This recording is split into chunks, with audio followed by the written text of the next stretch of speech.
Genesis, simply put, is life from lifelessness. It was the intention to introduce the Genesis device into a pre-selected area of a lifeless space body, a moon.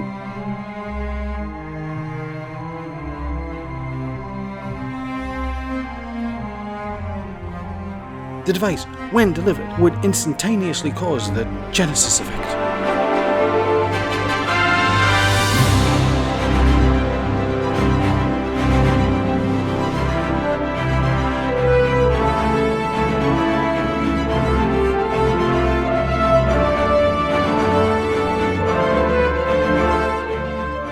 Instead of a dead moon, a living, breathing planet now exists, capable of sustaining whatever life forms we see fit to deposit on it.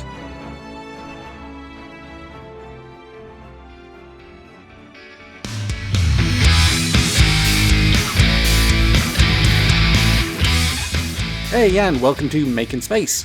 Star Trek II: The Wrath of Khan was one of the first films to extensively use electronic images and computer graphics. The 80-second sequence, including a retina scan, took 2 man-years of time and outputting to film and involved a complex process based on pointing a camera at a computer monitor. That sounds mean, as actually the reality of CGI in 1982 was a lot more involved.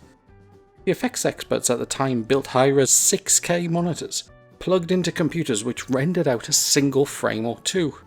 One of these days I'll get round to an explainer video, as the history of VFX is fascinating. At least I think it is. Let me know in the comments if you'd like to hear more from me about it. Oh, and watch out for an Easter egg code to pop up at some point in this video. In this video, it's all free plugins and included effects. If you don't have it already, download and install Video Copilot's free Orb plugin. And then let's jump into After Effects. So the first thing we need to do is create a planet. And so we need a surface. For the video, I'm using a 2K false color textures of Mercury. For the version at the start, I used 8K versions, but you might decide to use fractal noise on a layer. This would be more procedural, meaning the camera can get really close, but all of these things become processor intensive. So if you see a black sphere with no texture, you'll need to scale down your images for your graphics card to cope. So, once you've got your textures, create a comp. I made mine 1080p 30 frames per second. And I named it Genesis Main. Drag your textures into the new comp buttons, at least one for the diffuse texture and one for your normal map. But if you don't have a normal map, then in a blast from the past of my very first planet tutorial, I used normal map online to generate a normal map from the texture. Just drag your image in there and it gives you a pretty good result. Back to Genesis Main, drag in your 2 newly created comps and turn them off. Now create a null object by going to Layer, New, Null Object. Hit enter and rename this to Planet Null. Make it 3D. Then hit P to expose the position keyframes. And then go to Layer, New, Solid. Create a comp size solid and rename this to something like Orb Planet. Next go to Effects, Video Copilot, VC Orb. I did initially think this would be an Element 3D tutorial, but my GPU really struggled with the multiple shapes involved, while Orb appears to have no issues. Double click on Orb's position so that it is exposed in the timeline, and then use the pick whip to link the Orb effect to our null layer. Now, to set the scene and make it easier to see what's going on, go to Layer, New, Light. Make it a parallel light and name it Sun.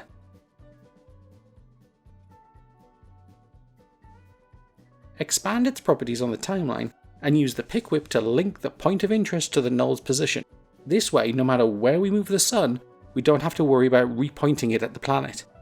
Back on the orb effect, expand maps and set the diffuse layer to our diffuse comp and the bump layer to our normal comp. Check the Use Normal checkbox.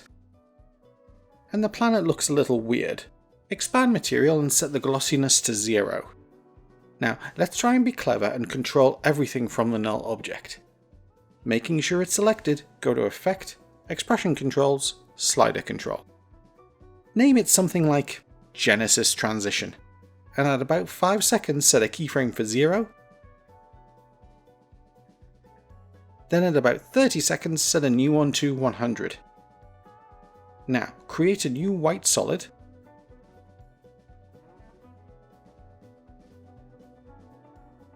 Then go to Effect, Transition, Linear Wipe.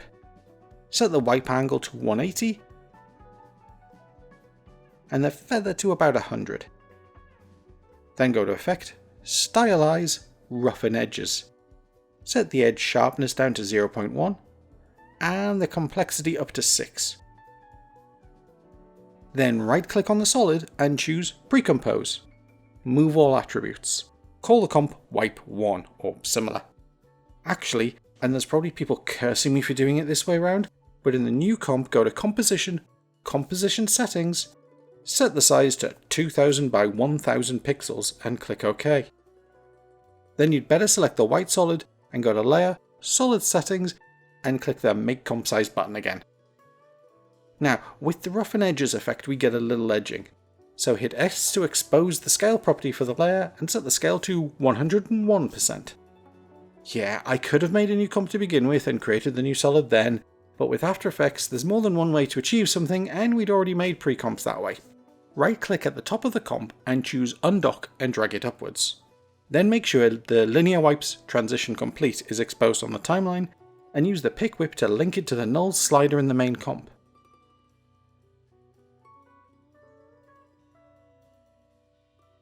You can then close the comp. Next, create a new comp. Make sure the aspect ratio is 2:1, for instance 2000 pixels by 1000 pixels tall, and call this comp Fire Comp. Make a new comp size solid, and then go to Effects, Noise and Grain, Fractal Noise. As the name of the comp suggested, this is going to be the fiery texture which is swept over the planet, and you can have a lot of fun here. The original in the movie looks quite static, but if you keyframe the offset properties and alter the noise types, you can make some really interesting looks. For now though, we'll leave most of those things alone.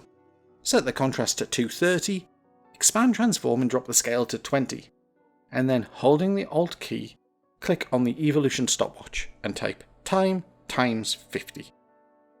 So we get a little bit of motion. Now time to add one of my favourite effects for quick results. Effect, Color Correction, Colorama. It's a sort of no thinking required type effect, and we'll be using it again later, although that time there will be a bit of thinking. Expand the output cycle and in the drop down select Fire. See?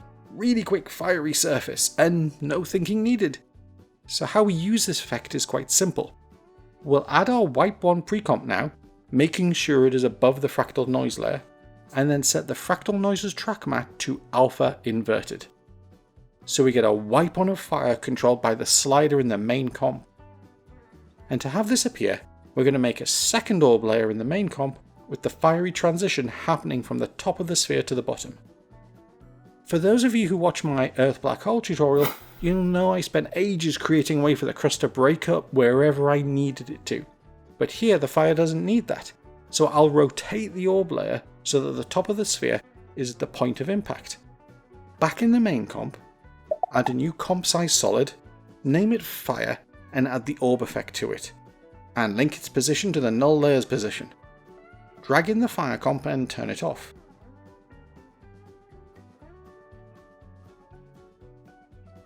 In Orbs Maps, set the diffuse and illumination layers to the fire pre-comp.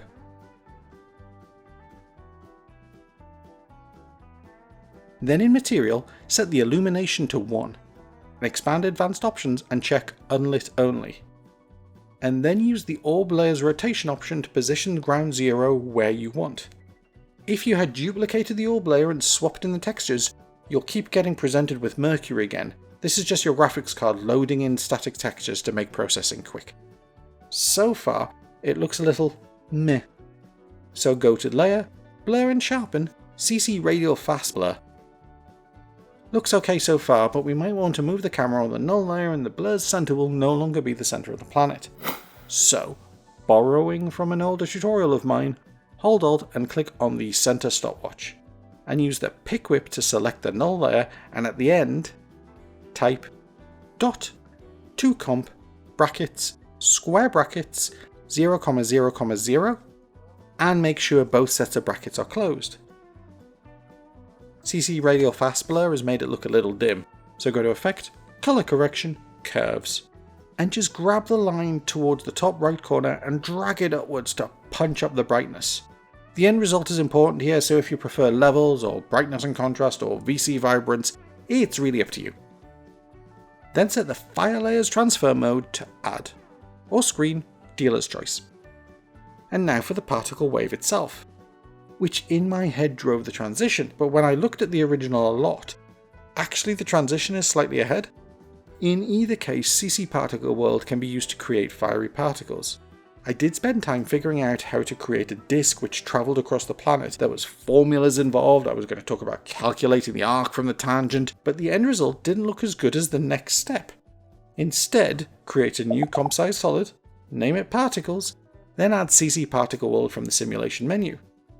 I've got a pretty popular tutorial covering linking CC Particle World to a null object, so here I'll just say expand the producer, go to the description below and copy the first expression, and then alt-click on X position and paste it in. Then do the same for Y and Z positions with their respective expressions.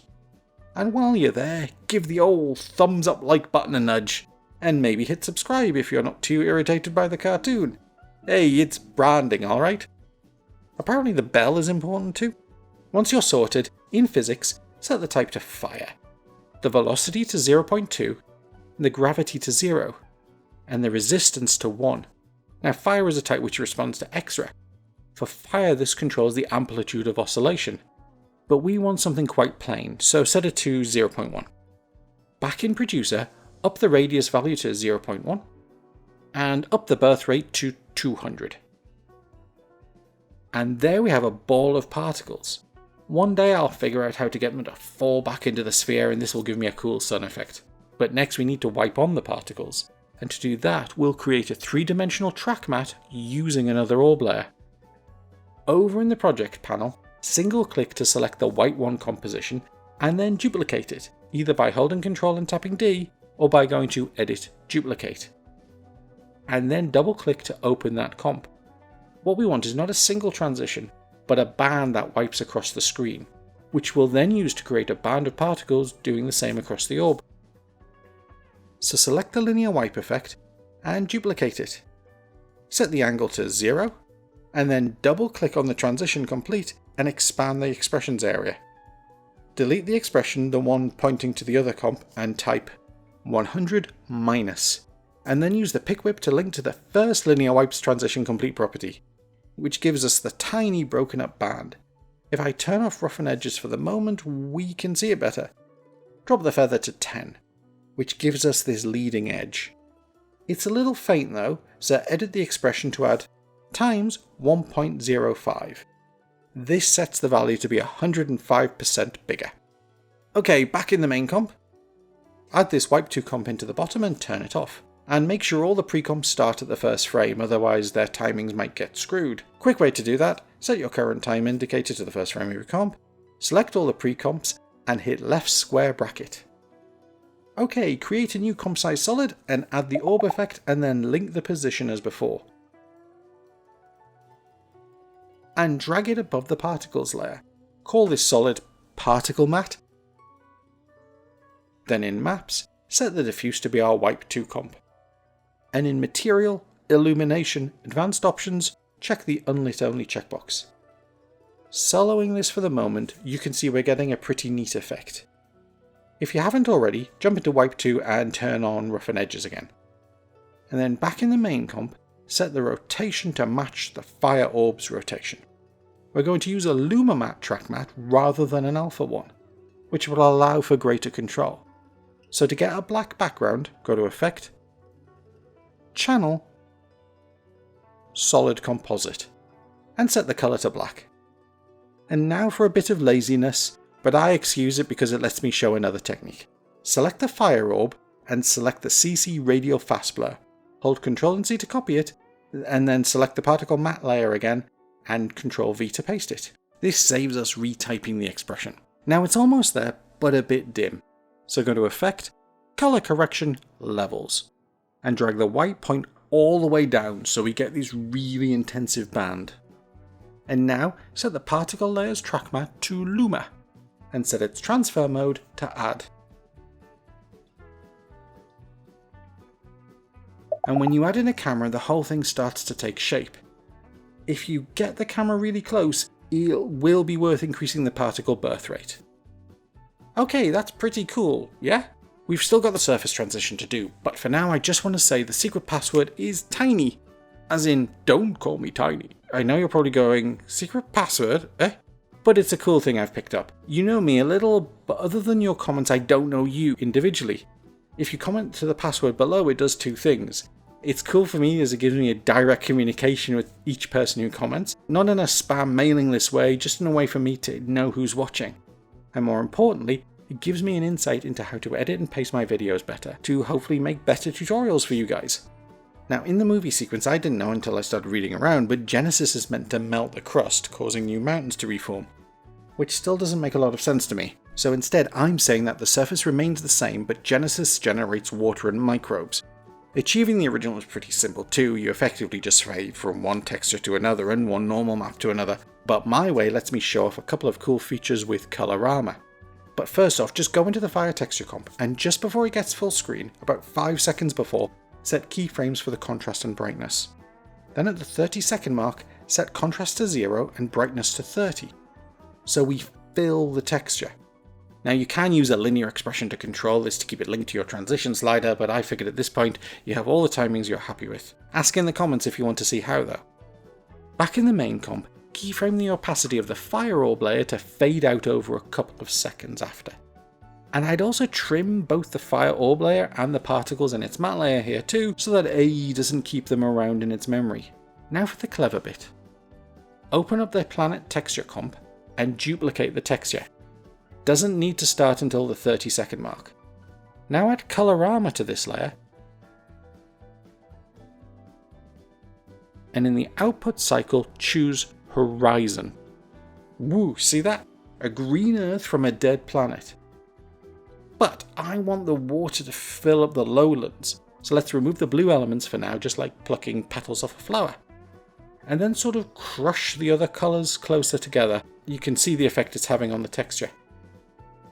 Now keyframe this layer to fade in over 5 to 10 seconds.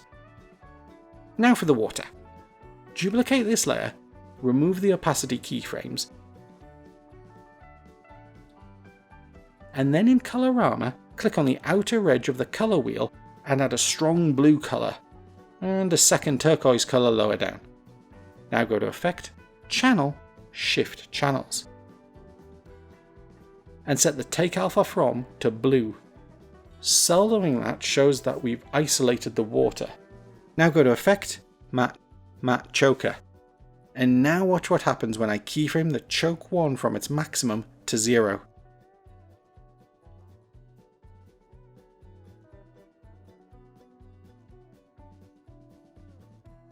Pretty cool. At least I think so. But let's also adapt the normal map. Copy the water layer and paste it into the normal comp. And go to Effect, Generate, Fill, and set the colour to match the colour of the deepest elements.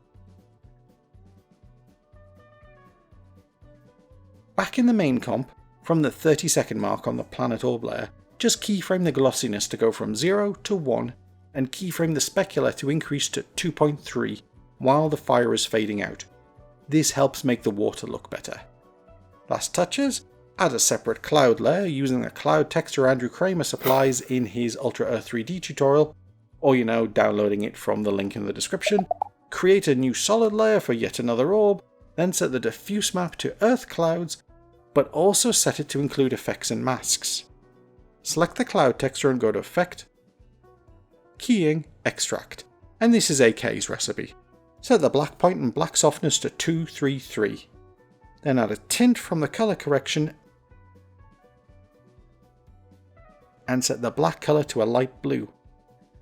And then, in Mr. Kramer's version, he made another orb layer from this one and made it black to create cloud shadows.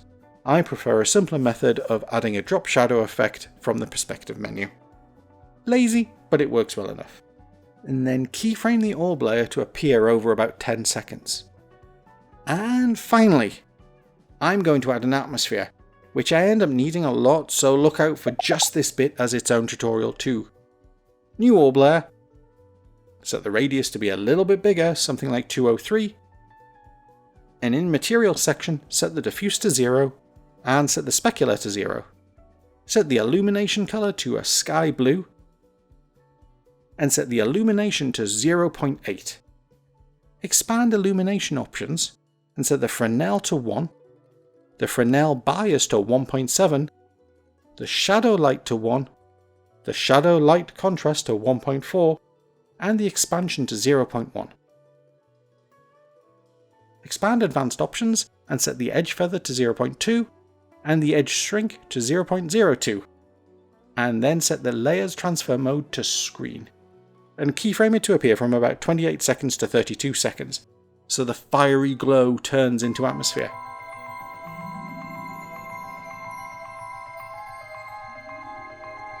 And that's it! Whew! Long project. It took 2 days to write this script, and all that's left is to get an 80s era uniform, get your phone and shout, "Car!"